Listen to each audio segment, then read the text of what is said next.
Ecclésiaste 9, verset 5. Les vivants, en effet, savent qu'ils mourront, mais les morts ne savent rien. Il n'y a pour eux plus de salaire, puisque leur mémoire est oubliée. Parole de l'Éternel, notre Dieu. Amen. Et vous asseoir.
Donne-nous la sagesse et l'intelligence pour mieux comprendre ton message.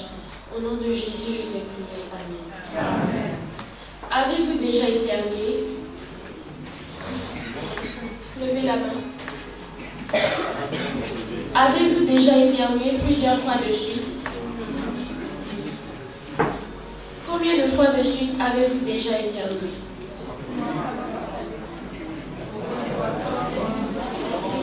Ce matin, j'ai une histoire au sujet d'un garçon qui a éternué 7 fois. Notre programme s'intitule « Les 7 éternuements ». Nous allons parler de quelque chose de triste, mais nous allons aussi parler de quelque chose de merveilleux et de joyeux. Pouvez-vous deviner de quoi nous allons parler ce matin? C'est quelque chose qui rend souvent les gens bien tristes. Ce mot commence par la lettre M. Levez la main si vous avez envie de deviner.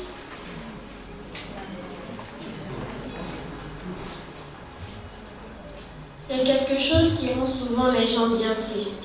Ce mot commence par la lettre M. Oui? C'est la mort. Oui, ce matin nous allons parler de la mort. Les gens ont souvent peur de mourir. Ils sont très tristes quand un de leurs bien-aimés meurt. Mais nous n'avons pas à avoir peur de la mort. Et nous n'avons pas à être tellement tristes lorsque quelqu'un meurt. Ceci grâce à quelque chose que Jésus nous a donné. Je vais vous donner des indices pour vous aider à deviner les lettres qui forment ce mot. Ce mot contient 6 lettres. 2 de ces lettres sont sur l'écran. Vous allez devoir deviner les 4 autres lettres. Certains personnages de la Bible ont reçu des messages spéciaux de Dieu. Comment les appelait-on? Oui, des prophètes. Quelle est la première lettre de ce mot? Oui, l'une de nos 4 lettres est un P. Quel était le nom de la toute première femme? Oui, son nom était Ève. Quelle était la première lettre de son nom? C'est exact, l'une de nos lettres est un E. Le mot suivant est le meilleur moyen de montrer que nous croyons. Qu'est-ce que c'est?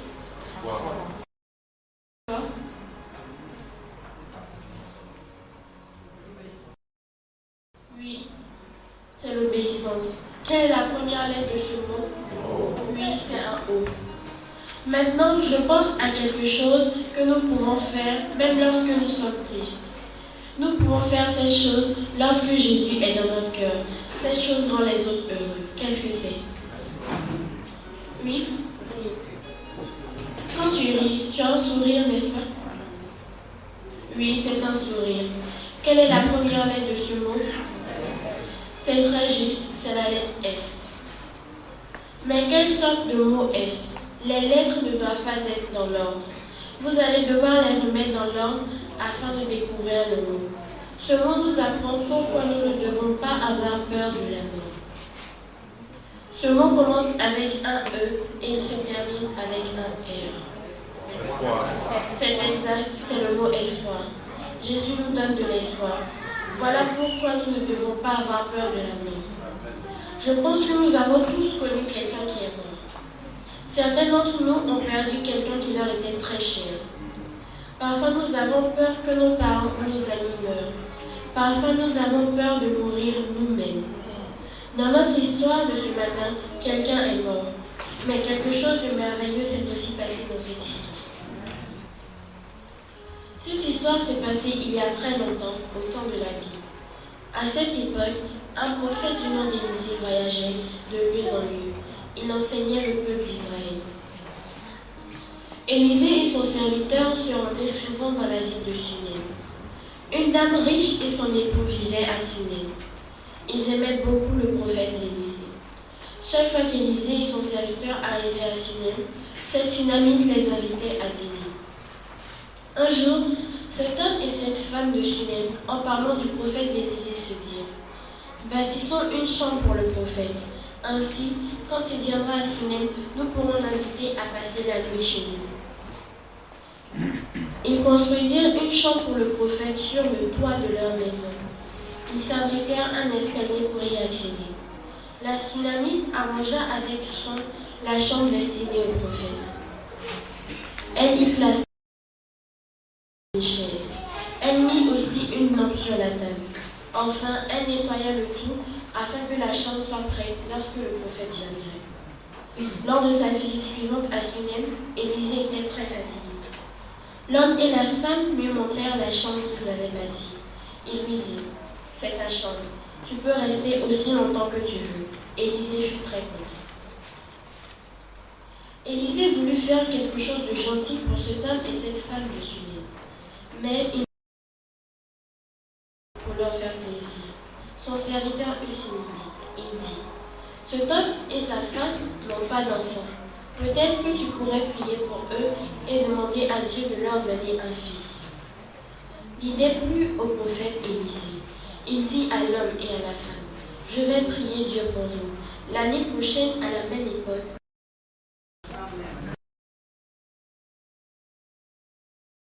c'est exactement comme Élisée l'avait prédit. L'homme et la femme de Sunem étaient heureux. Ils aimaient ce bébé de tout leur cœur. Le garçon grandit rapidement. Il était toujours tout excité lorsque le prophète venait leur rendre visite. Il aimait entendre Élisée parler de Dieu. Il aimait entendre Élisée raconter toutes les grandes choses que Dieu avait faites pour son peuple. Un jour qu'Élisée était loin de Sunem, le petit garçon se rendit dans les champs avec son père pour l'aider. Le soleil était brûlant. Tout d'un coup, le petit garçon se mit à pleurer. Il disait: j'ai mal à la tête, j'ai très très mal à la tête. L'homme de Sunem dit à l'un de ses serviteurs: ramène l'enfant à la maison, ramène-le à sa mère. La femme de Sunem donna de l'eau à boire à l'enfant. Elle mit un linge mouillé sur son front, elle frotta son dos. Mais à midi, leur petit garçon cessa de respirer. Le petit garçon cadeau de Dieu était mort. La femme de Sunem transporta le cœur mort de son enfant à l'étage. Elle le mit dans la chambre du prophète. Elle le déposa sur son lit. Puis elle appela un serviteur. Elle lui dit: celles deux hommes, nous partons à la recherche du prophète. Ils avancèrent le plus vite qu'ils purent. Finalement, ils trouvèrent Élisée. La femme lui dit ce qui s'était passé. Élisée dit: cachez rien.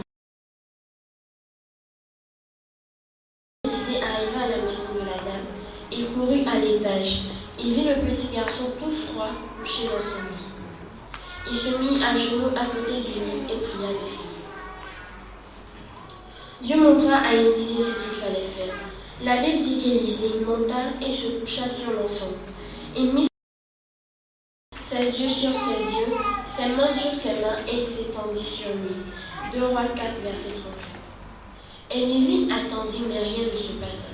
Et il recommença une seconde fois la même chose, et pendant tout ce temps, il priait. Tout d'un coup, le petit garçon se réveilla. Il éternua 7 fois, puis il ouvrit les yeux. Il était vivant. Dieu l'avait ramené à la vie. Élisée envoya chercher la femme de Sunem et il lui dit, prends ton fils, il va bien. Ce soir-là, je suis certaine que l'heureuse famille a passé un moment de prière extraordinaire ensemble. Elle a dû remercier Dieu pour le prophète Élisée et elle a dû remercier Dieu d'avoir ramené à la vie leur petit garçon. Les gens ont toutes sortes de théories sur ce qui se passe lorsque quelqu'un meurt. Ils se demandent, qu'est-ce qui s'est passé avec le petit garçon pendant qu'il était mort? Est-ce que son âme a quitté son corps pour aller flotter quelque part? Est-ce qu'il est allé au ciel? Est-ce qu'il s'est réincarné en un animal ou en une autre personne? Je suis heureuse que la Bible nous dise ce qui s'est réellement passé. Dans le jardin d'Éden, Satan a raconté à Ève le tout premier mensonge. Ce mensonge concernait la mort. Satan dit, vous ne mourrez point. Bien sûr qu'Adam et Ève sont quand même morts. Mais Satan continue de répéter le même mensonge. Il prétend que seul le corps meurt. Il prétend que l'âme continue de vivre. Il fait croire aux gens que l'âme va quelque part après la mort d'une personne, soit au ciel, soit en enfer où elle brûle éternellement. C'est vrai que la Bible parle de l'âme. Elle nous indique même où se trouvent les âmes. La Bible dit, l'Éternel Dieu forma l'homme de la poussière de la terre et souffla dans ses narines un souffle de vie. Et l'homme devint une âme vivante. Genèse 2:7. Lorsque Dieu prend un corps et ajoute son souffle à ce corps, que devient-il? Oui, corps plus souffle est égal à une âme vivante. Considérons la chose sous un autre angle. Que devient une âme vivante si vous lui enlevez le souffle? Oui, il ne reste plus qu'un corps, c'est un corps mort. Nous enterrons le corps et il devient une partie du sol. C'est exactement ce que la Bible dit. Tu leur retires le souffle, ils expirent et retournent dans leur poussière. Psaume 104, verset 29. En ce même jour, l'heure des saints périssent. Psaume 146, verset 4. Lorsqu'une personne meurt, le corps retourne à la poussière, le souffle retourne à Dieu. Mais nos bien-aimés qui sont morts, ne nous regardent-ils pas du haut du ciel, ou ne sont-ils pas en train de brûler dans le purgatoire ou dans l'enfer? Ce n'est pas ce que la Bible dit. La Bible dit, les morts ne savent rien, et leur amour et leur haine et leur envie ont déjà péri. Ecclésiaste 9, 5 à 6. Que savent les personnes qui sont mortes? Rien. Est-ce que les gens ressentent des choses après leur mort? Non, ils n'ont plus du tout de sentiments, ils sont morts. Satan a dit des mensonges au sujet de la mort pendant des millénaires. Presque le monde entier croit à ces mensonges. Mais il n'est pas nécessaire de croire aux mensonges de Satan. Mais nous avons la vérité de Dieu dans la Bible. La Bible dit, les morts ne savent rien. Ecclésiaste 9, 5. Combien de choses les morts savent-ils? Dites-moi ce que la Bible dit. Oui, la Bible dit, les morts ne savent rien. Répétez ce verset avec moi. Les morts ne savent rien. Ecclésiaste 9, verset 5. Est-ce que les morts savent que vous êtes ici ce matin? Non, ils ne savent rien de ce qui se passe ici. Ils se reposent tranquillement dans leur tombe. Les morts ne savent rien. Est-ce que les morts reviennent comme des esprits pour faire des problèmes aux gens ou pour les aider? Non. Répétons Ecclésiaste 9, verset 5. Ecclésiaste 9, verset 5. C'est un verset très important de la Bible. Il montre que les affirmations de Satan ne sont pas vraies. Les morts ne savent rien. C'est ce que la Bible enseigne. Où est-ce que nous trouvons ce verset dans la Bible? Oui, Ecclésiaste 9, verset 5. Répétons ce verset ensemble. Les morts ne savent rien. Ecclésiaste 9, verset 5. Lorsque nous faisons confiance à Jésus, nous savons qu'il fera toujours ce qui est le meilleur pour nous. Même si nous devons mourir, nous savons que ce sera pour le meilleur. Si nous avons aimé et fait confiance à Jésus, un jour il va nous ramener à la vie et nous vivrons avec lui pour l'éternité. Il y a une strophe supplémentaire au chant intitulé « Je ne crains rien ». Il me rappelle que lorsque Jésus est notre roi, nous n'avons rien à craindre. Nous allons ajouter cette nouvelle strophe quand nous allons chanter le chant. Levons-nous et chantons le chant intitulé « Je ne crains rien ».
Vous et moi sommes incapables.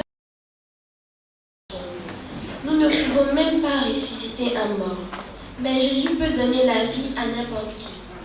Lorsque Jésus vivait sur la terre, un certain Lazare mourut. Les sœurs de Lazare étaient très tristes. Elles ont enveloppé son corps dans ses vêtements mortuaires et elles l'ont déposé dans sa tombe. Lazare était mort depuis 4 jours lorsque Jésus arriva. Il demanda à la sœur de Lazare de faire ouvrir sa tombe. Marthe ne pensait pas que c'était une bonne idée. Elle dit, ils sont déjà mauvais. Jésus lui dit, je suis la résurrection et la vie. Celui qui croit en moi vivra, quand même il serait mort. Jean 11, verset 25. Les gens roulèrent la pierre qui fermait le tombeau. Jésus appela, Lazare, sort. Lazare sortit du tombeau. Il était toujours enveloppé dans ses vêtements mortuaires. Lorsque Jésus l'appela, Lazare s'est réveillé immédiatement. Jésus avait la puissance même sur la mort. Depuis le commencement du monde, des milliards de personnes sont mortes. Elles se reposent tranquillement dans leur tombe. Mais un jour, très bientôt, quelque chose de surprenant va se produire. Jésus descendra du ciel. Il appellera les morts. Il appellera tous ceux qui l'ont aimé et qui lui ont obéi. Ils reviendront à la vie. Ils monteront à la rencontre de Jésus dans les airs. C'est l'espoir que nous possédons. Nous pouvons avoir cette espérance lorsque nous aimons et suivons Jésus. La Bible dit, car le Seigneur lui-même a un signal donné à la voix d'un archange et au son de sa trompette de Dieu descendra du ciel et les morts en Christ ressusciteront premièrement. 1 Thessaloniciens 4, verset 16. N'est-ce pas une bonne nouvelle? Amen. Mais ce n'est pas tout. La Bible dit, ensuite, nous les vivants qui serons restés, nous serons ensemble enlevés avec eux sur des nuées, à la rencontre du Seigneur dans les airs, et ainsi nous serons toujours avec le Seigneur. 1 Thessaloniciens 4, verset 17. Imaginez comme nous serons heureux.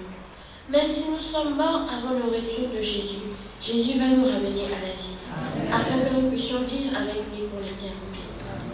Jésus a rendu cela possible lorsqu'il est mort sur la croix pour nous. La Bible dit, car le salaire du péché c'est la mort, mais le don gratuit de Dieu c'est la vie éternelle en Jésus-Christ notre Seigneur. Romains 6, 23. Jésus nous offre le don de la vie éternelle. Il nous offre de prendre nos péchés et de nous donner un cœur nouveau et obéissant. Alors nous pouvons faire partie de son royaume éternel. Désirez-vous vivre pour toujours avec Jésus? Moi je sais que je le veux. Si vous désirez faire partie de son royaume également, mettez-vous à genoux avec moi tandis que nous prions.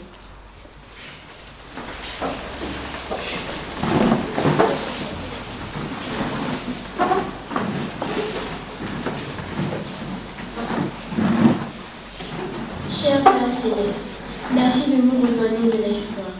Merci de mourir à notre place afin que nous puissions vivre éternellement. Seigneur, beaucoup ici veulent remettre à Jésus leurs péchés. Ils désirent avoir un cœur nouveau et pur. Alors que nous sommes à genoux devant toi, j'invite tous ceux qui désirent te suivre à lever la main. Seigneur, tu vois toutes ces mains qui se lèvent. Nous t'aimons et nous voulons te servir. Seigneur, sois avec chacun de nous, s'il te plaît. Jésus envoie pour nous aider. Nous pouvons tous adopter. Et chantons le même nom. Je vis pour Jésus. Je vis pour Jésus, jour après jour. Je vis pour Jésus, la nuit, le jour, et au Saint-Esprit, j'obéis toujours. Je vis pour Jésus, jour après jour. Chantons encore une fois ce chant. Cette fois-ci, nous allons faire quelque chose de différent. Nous allons nous diviser en deux sections, l'une à ma droite et à ma gauche. La section 1 va chanter « Je vis pour Jésus, jour après jour ». La section 2 « Je vis pour Jésus, la nuit, le jour ». La section 1 encore va continuer et la section 2 va terminer. Êtes-vous prêts?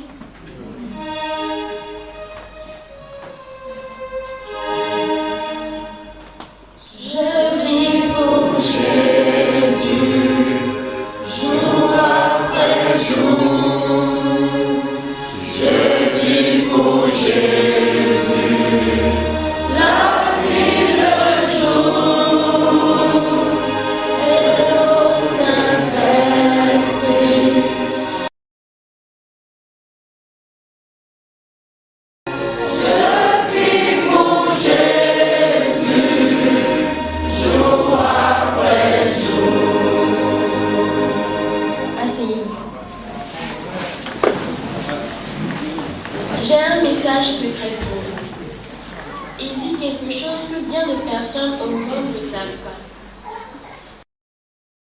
Que Satan ne veut pas que vous sachiez. Le message est écrit en code secret. Pour trouver le message, il vous faudra découvrir le code secret. Chaque fois que vous verrez l'image d'un petit renard, vous saurez que c'est un A. Lorsque vous voyez le feu, ce sera un I. Que représente l'aigle?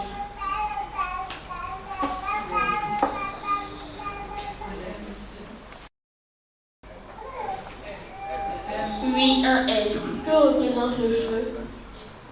Oui, un I. Très bien. Êtes-vous prêts? Premier mot du message secret. De quel mot s'agit-il?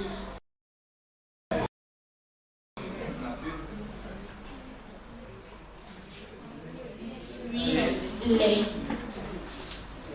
Voici le second mot du message. Que signifie-t-il? Oui, mort. Vous vous débrouillez si bien que j'ai deux mots pour vous cette fois-ci. Que signifie-t-il? Exactement, le savent. Voici le dernier mot du message secret. Quel est ce mot? Oui, bien. Excellent travail. Que dit le message secret? Oui, les morts ne savent rien. Répétez-le avec moi. Les morts ne savent rien. Les morts ne nous regardent pas sur le ciel. Les morts ne sont pas en train de brûler dans l'enfer pour toujours. Les morts ne sont pas des fantômes qui nous font peur. Lorsque les gens meurent, ils se reposent tranquillement dans leur tombe. Ils ne savent rien tant que Jésus ne les réveille pas. Lorsque les gens meurent, ils ne savent rien jusqu'à ce que Jésus revienne. Quel verset de la Oui, Ecclésiaste 9, verset 5, nous dit que les morts ne savent rien. Répétons ce verset ensemble. Les morts ne savent rien. Ecclésiaste 9, verset 5. Que l'Éternel bénisse sa parole. Amen.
Remercier le Seigneur pour ce bon serment. Et étant debout, nous allons recevoir la bénédiction. Que l'Éternel te bénisse et qu'il nous garde. Que l'Éternel fasse lui sa face sur nous et qu'il nous accorde sa grâce. Que l'Éternel tourne sa face vers nous et nous donne la paix. Dès maintenant et à jamais. Amen. Amen.